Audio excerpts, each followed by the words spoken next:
will discuss about electrophysiology of heart.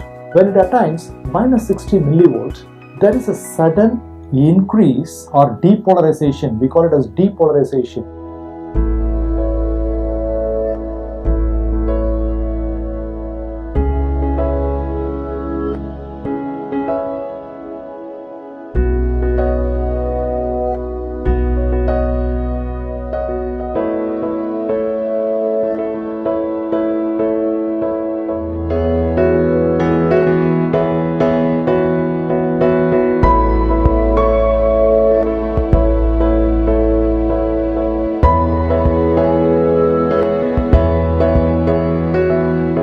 So the plasma drug concentration upon administration, if we plot it on a graph like the relationship between the plasma concentration and the time after its administration. So when the drug is given by oral route, for example, so the concentration will be slowly increasing and then take a peak value and then slowly decline.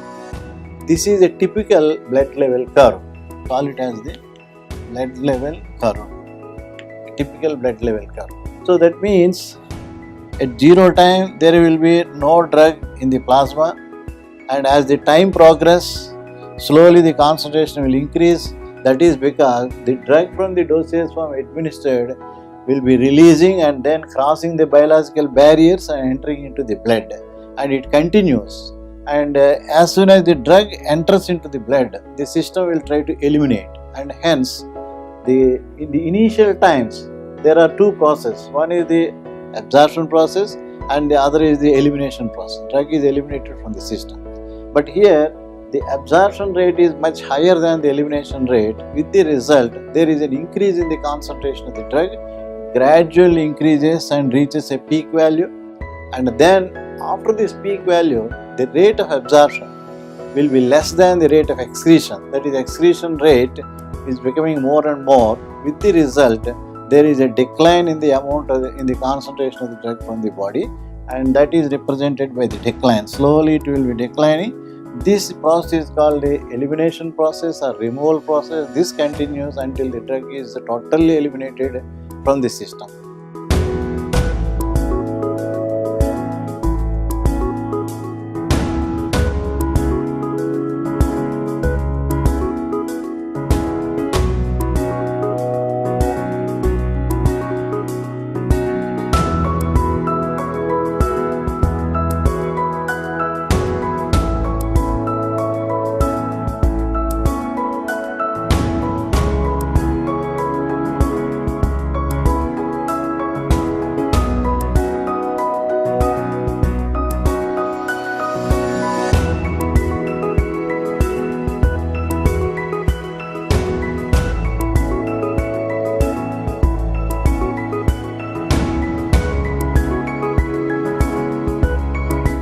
Short-acting beta agonists come as a meter dose inhaler, and so it's very important when we're using a meter dose inhaler that we assess a patient's technique.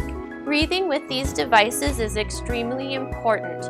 We want to maximize these medications into the chest, and so the best way to do this is to watch a patient demonstrate their inhaler technique. They need to make sure that when they're breathing in the medication, it's a slow, steady, deep inhale. If they are breathing in too hard or too shallow, the medication is not going to work as well as it should. And so to show you proper technique of a meter dose inhaler, the patient should make sure that they shake up the inhaler well, do a good priming breath for their lungs, so have them take a breath in, exhale from the inhaler, and when they're ready to take that second breath, they can insert the inhaler and then take a slow, steady breath in, like this.